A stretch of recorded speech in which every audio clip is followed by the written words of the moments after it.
إنا أنزلناه في ليلة القدر وما أدراك ما ليلة القدر ليلة القدر خير من ألف شهر. وقال النبي صلى الله عليه وسلم من قام ليلة القدر إيمانا واحتسابا غفر له ما تقدم من ذنبه. بزرگوں اور بھائیوں، کل گزشتہ بھی یہ بات آئی تھی کہ 10 دنوں کا اعتکاف جن مقاصد کے لیے کیا جاتا ہے ان میں سے ایک مقصد شب قدر کو پانا بھی ہے، جس شب قدر کے تعلق سے اللہ تعالیٰ نے خود ارشاد فرمایا کہ وہ 1000 مہینوں سے بھی بہتر ہے۔ کوئی آدمی 1000 مہینوں تک یعنی 83 سال تک مسلسل عبادت کرے، اس سے کہیں زیادہ ثواب مل جاتا ہے شب قدر میں عبادت کرنے سے، ایک ہی رات میں۔ اس کے تعلق سے چند باتیں سمجھنی ہیں۔ پہلی بات تو یہ ہے کہ شب قدر خاص اس امت کو عطا کی گئی ہے۔ اللہ تعالیٰ نے پچھلی امتوں میں سے کسی امت کو یہ شب قدر عطا نہیں کی تھی۔ جو خاص نعمتیں، خاص رحمتیں اس امت پر ہوئی ہیں، ان میں سے ایک چیز یہ ہے کہ شب قدر کا انعام صرف اس امت کو ہوا ہے۔ پچھلی امتوں کو ایسا نہیں کہ کوئی ایک رات میں 83 سال کا ثواب ان کو مل جاتا ہو۔ شب قدر اس امت کو کیوں عطا ہوئی، اس کے تعلق سے بھی علماء نے متعدد روایتیں، آثار نقل کیے ہیں۔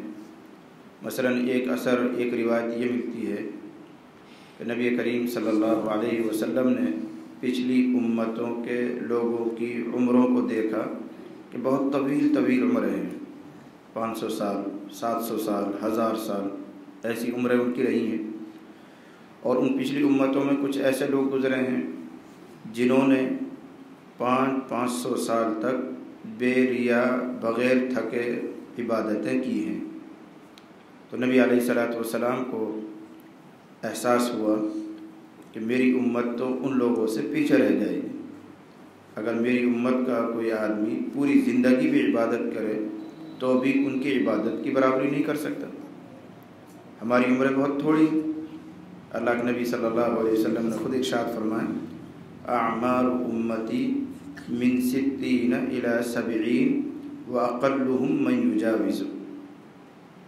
میری امت کی عمریں 60 سے 70 کے درمیان ہیں، یہ نبی ارشاد فرما رہے۔ میری امت کی عمریں 60 سے 70 سال کے درمیان ہیں، واقلهم من یجاوز، اور ایسے لوگ بہت کم ہوں گے جو اس کو پار کریں گے، 70 سے 80 کے دہائی میں داخل ہوں، 90 کی دہائی میں داخل ہوں، ایسے بہت کم لوگ رہیں گے، ہوں گے تو صحیح۔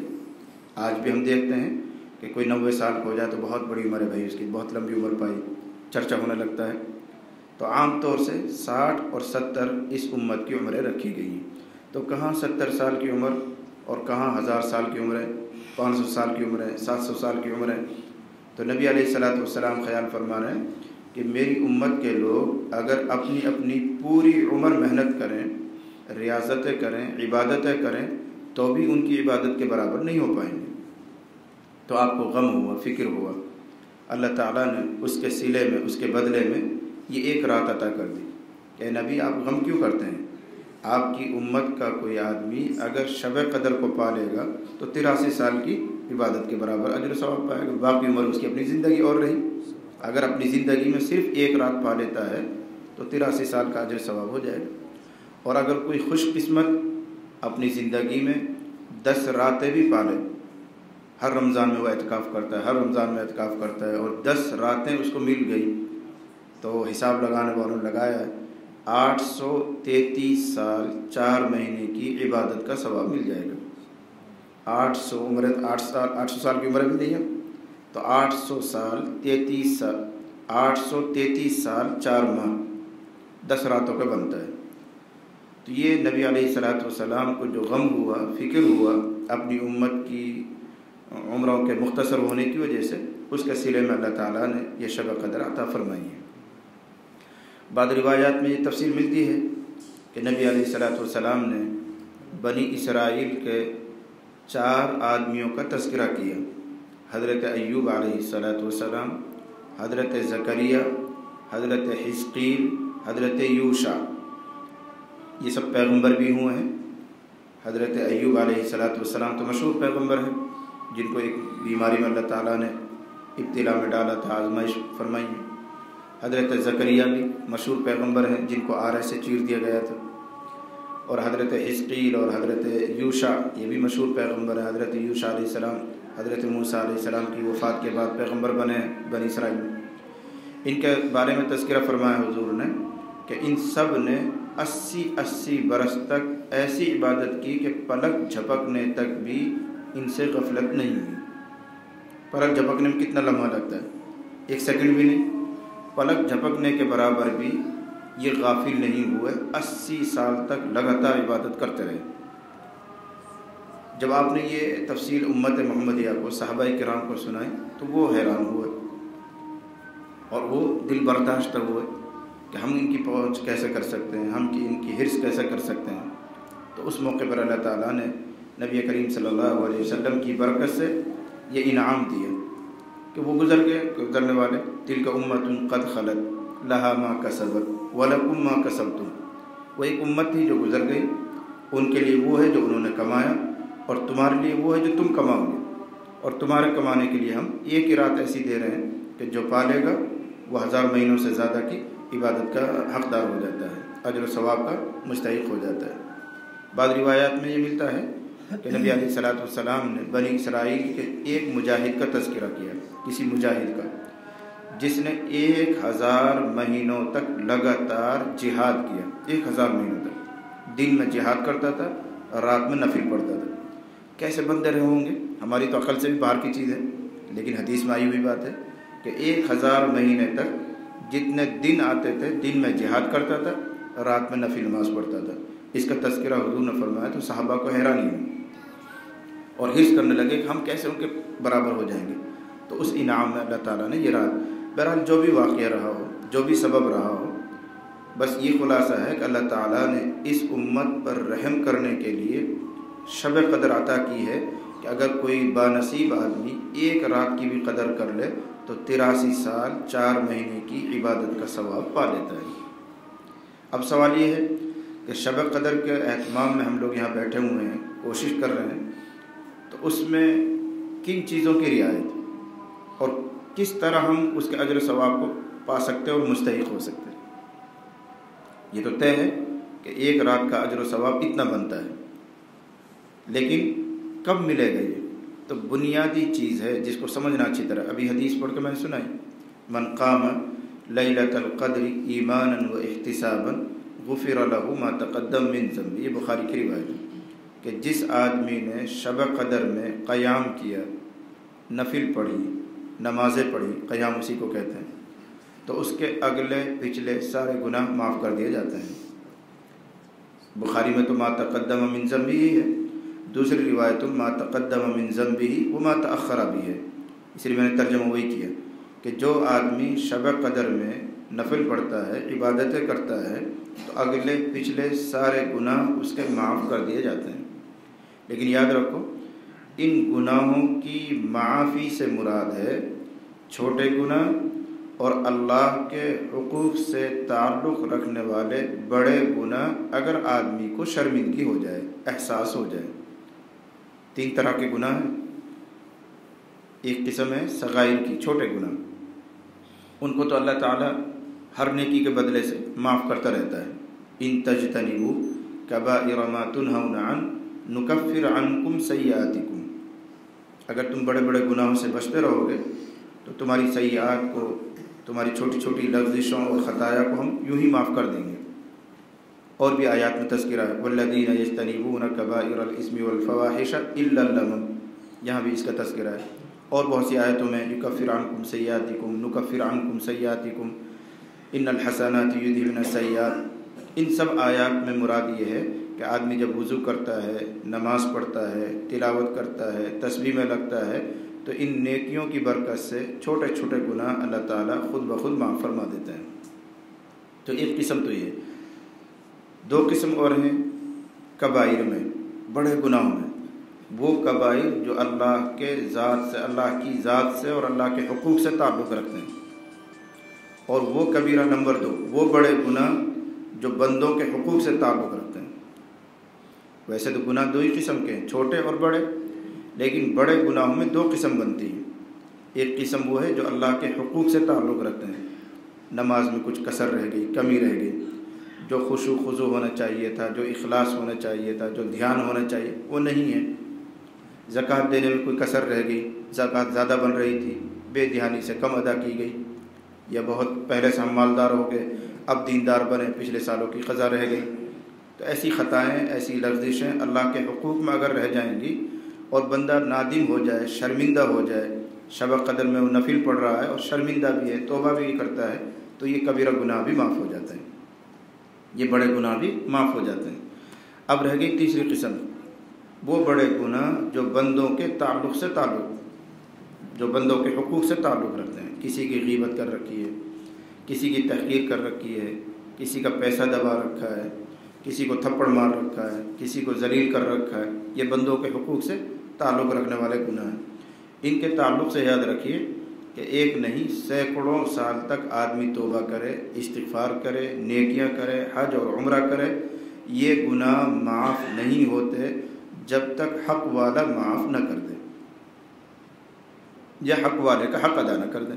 2 ہی شکل ہیں، جس کا حق ہمارے ذمہ ہے ہم اس کا حق ادا کر دیں، یا پھر اس سے معاف کرا لیں۔ اللہ تعالیٰ نے بندوں کے حقوق کے تعلق سے ہونے والے گناہوں کی معافی کا حق اپنے ہاتھ میں نہیں رکھا۔ اب چاہے شب قدر پا رہے ہوں آپ یا کوئی اور چیز پا رہے ہوں، تو وہاں صغیرہ گناہ اور بڑے وہ گناہ جو اللہ کے حقوق سے تعلق رکھتے ہیں معاف ہو جاتے ہیں، بندوں کے حقوق سے تعلق رکھنے والے گناہ اس طرح کے فضائل سے اور مبارک راتوں سے معاف نہیں ہوتے۔ اخلاق سلف نام کی ایک کتاب ہے، میرے پاس رکھی ہوئی ہے، اس میں واقعہ لکھا ہوا ہے کہ حضرت موسیٰ علیہ السلام اپنی قوم کو لے کر نکلے اور دعا اور استغفار لگاتار کر رہے ہیں، لیکن قبولیت کا کوئی اثر ظاہر نہیں ہو رہا ہے۔ مدت ہو گئی، روزانہ باہر نکلتے ہیں، اللہ سے دعا کرتے ہیں، معافی مانگتے ہیں، کچھ نہیں ہو رہا ہے۔ تو اللہ تعالیٰ نے ارشاد فرمایا، اے موسیٰ اپنی قوم کو خبر کر دو کہ اگر یہ روتے روتے سمندر بہا دیں، روتے روتے ان کی آنکھیں خشک ہو جائیں، تو بھی میں ان کو معاف نہیں کروں گا جب تک یہ حقوق کی ادائیگی نہیں کریں گے۔ یہ روایت موجود ہے، جب تک حقوق کی ادائیگی نہیں کریں گے میں اس وقت تک ان کو معاف نہیں کروں گا، چاہے روتے روتے ان کی آنکھیں خشک ہو جائیں۔ تو اس روایت سے معلوم ہوتا ہے کہ بندوں کے تعلق سے جو گناہ ہم سے ہوتے رہتے ہیں، ان کی معافی تو صرف بندوں کے سے معاف کرانے سے یا ان کا حق ادا کرنے سے ہی ہوتا ہے۔ یہ بنیادی چیز یاد رکھنے کی۔ تیسری بات یاد رکھو، اللہ جن باسعادت لوگوں کو، خوش نصیب لوگوں کو یہ رات نصیب کرے، تو ان کو اس رات میں یا اس رات کی تلاش میں جتنی راتیں ہم گزار رہے ہیں، ان راتوں میں کس دعا کا اہتمام کرنا چاہیے۔ اگر مل جائے 10 رات ہم بیٹھ رہے ہیں اور ہر رات کے بارے میں امکان ہے کہ وہ شب قدر ہو، تو ہر رات میں ہمیں کس دعا کا اہتمام کرنا چاہیے۔ حضرت عائشہ رضی اللہ عنہ نے نبی کریم صلی اللہ علیہ وسلم سے پوچھا، اے اللہ کے نبی، اگر میں شب قدر کو پا لوں، ان علمت ای لیلۃ القدر ما اقول فیہا، یہ حدیث ہے، اے اللہ کے نبی صلی اللہ علیہ وسلم، اگر مجھے کسی طرح سے اندازہ ہو جائے کہ یہ رات شب قدر والی ہے، تو میں کیا مانگوں اللہ سے، کیا دعا کروں؟ بہت عجیب سا سوال ہے۔ اللہ کے نبی سے حضرت عائشہ پوچھ رہی ہیں، اگر مجھے شب قدر کے بارے میں معلوم ہو جائے کہ یہ رات شب قدر ہے تو میں کیا مانگوں؟ بہت چھوٹی سی دعا جو آپ کو بھی یاد ہوگی، بہت چھوٹی سی دعا نبی علیہ الصلوۃ والسلام نے ارشاد فرمائی، اللہم انک عفو تحب العفو فاعف عنی، چھوٹی سی دعا، اللہم انک عفو تحب العفو فاعف عنی، سارا خیر اس میں آ جاتا، ساری بھلائی اس میں آ جاتی۔ کیا ارشاد فرمایا، اے عائشہ اگر رات نصیب ہو جائے تو یہ دعا کرنا، اللہم انک عفو، اے اللہ تو سراپا معاف کرنے والا ہے، بہت معاف کرنے والا ہے، تحب العفو، اور اے اللہ تو معافی کو پسند کرتا ہے، فاعف عنی، بس مجھے معاف کر دیجیے۔ تو بندے مومن کی مراد تو معافی ہے، درگزر ہو جائے، گناہ معاف ہو جائیں، معافی ہو گئی تو سب کچھ ہے اس کے لیے، جنت بھی ہے، رحمتیں بھی ہیں، حوریں بھی ہیں، سب کچھ ہے۔ معاف نہیں ہوا کچھ بھی نہیں۔ تو سب سے بنیادی چیز آپ نے بتا دی، اے عائشہ اگر شب قدر نصیب ہو جائے تو یہ دعا کر لینا۔ اس لیے ہم سب کو بھی ان راتوں میں یہ وظیفہ جاری رکھنا، جب وقت خالی ملے اللہم انک عفو تحب العفو فاعف عنی، لیکن معنی کے دھیان کے ساتھ۔ ایک ہوتا ہے دعا پڑھنا، دوسرا ہوتا ہے دعا کرنا۔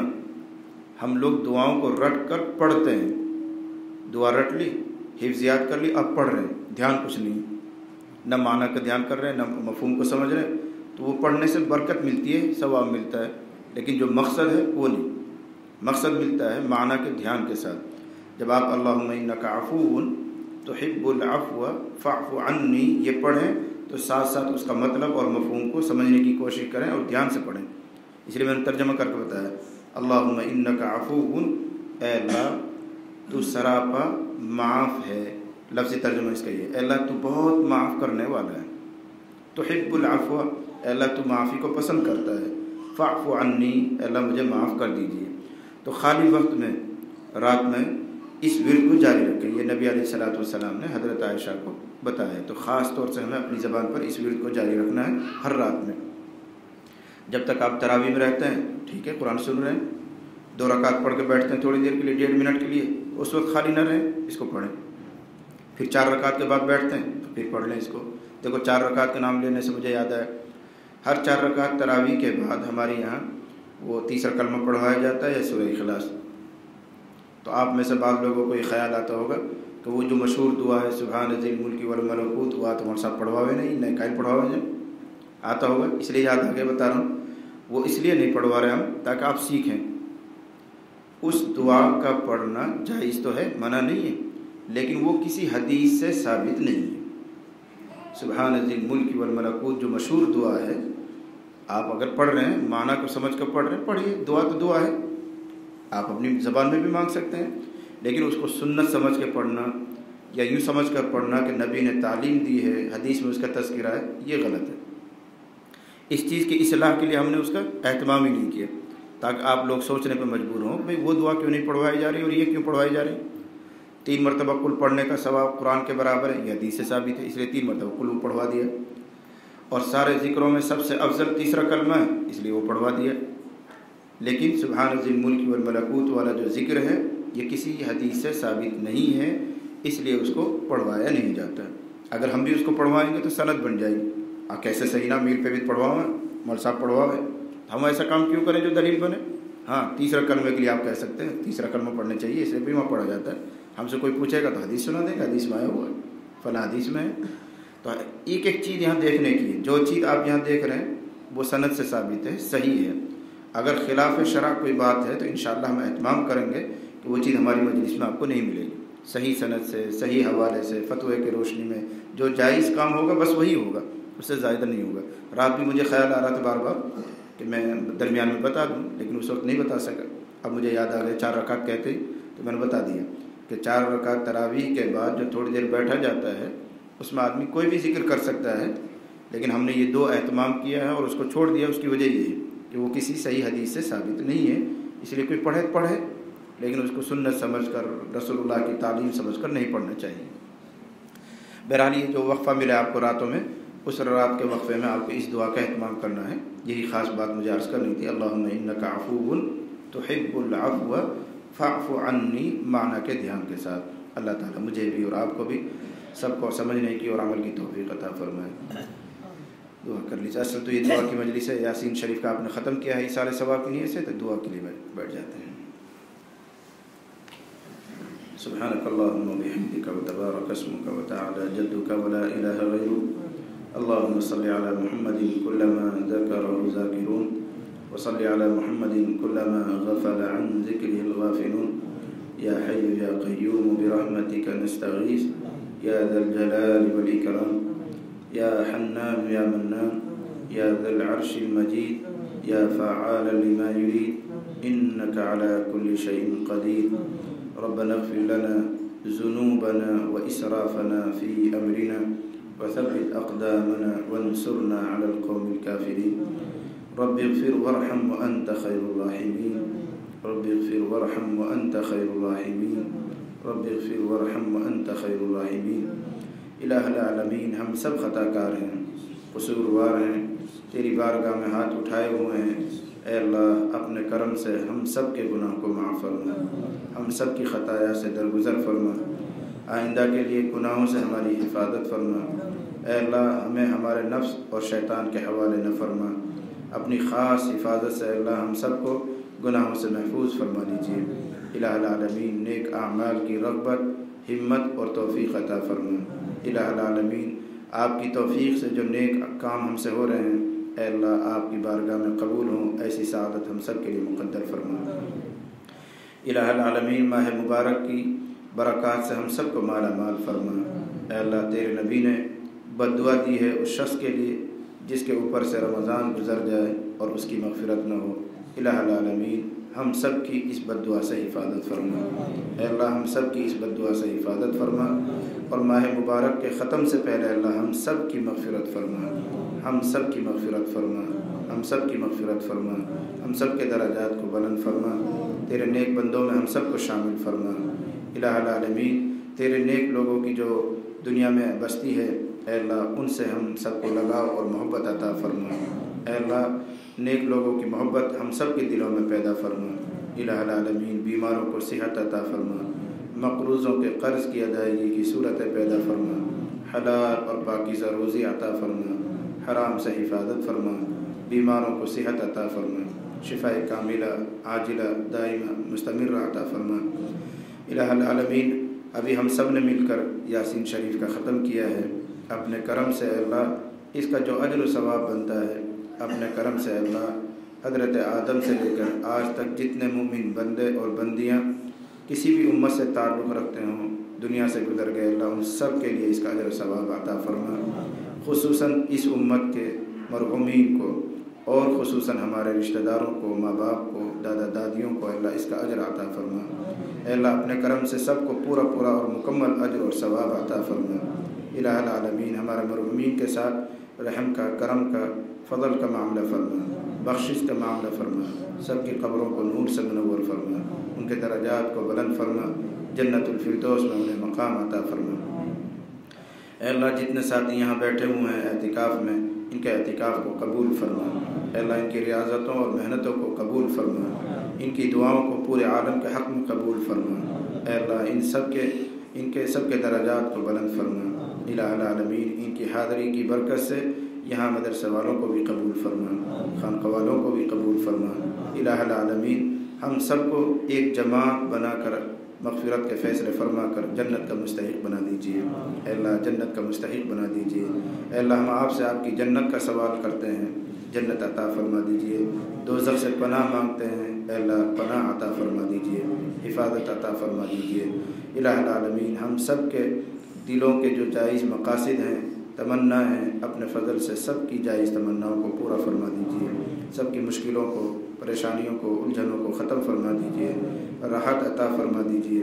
الہ العالمین خیر کی جتنی دعائیں نبی نے مانگی ہیں ان میں ہمارا حصہ بھی شامل فرما۔ جن شرور اور فتن سے نبی نے پناہ چاہی، ایک ایک شر اور فتنے سے ہمیں اور پوری امت کو محفوظ فرما۔ اپنے کرم سے زندگی کا آخری سانس تک ایمان اور عمل صالح پر استقامت عطا فرما۔ جب وقت آخر آئے تو ہم سب کے لیے حسن خاتمہ مقدر فرما۔ اچانک والی موت سے، سوء خاتمہ سے ہماری حفاظت فرما۔ ربنا تقبل منا انك انت السميع العليم وتب علينا يا مولانا انك انت التواب الرحيم وصلى الله تعالى على خير خلقه محمد وآله وأصحابه أجمعين برحمتك يا أرحم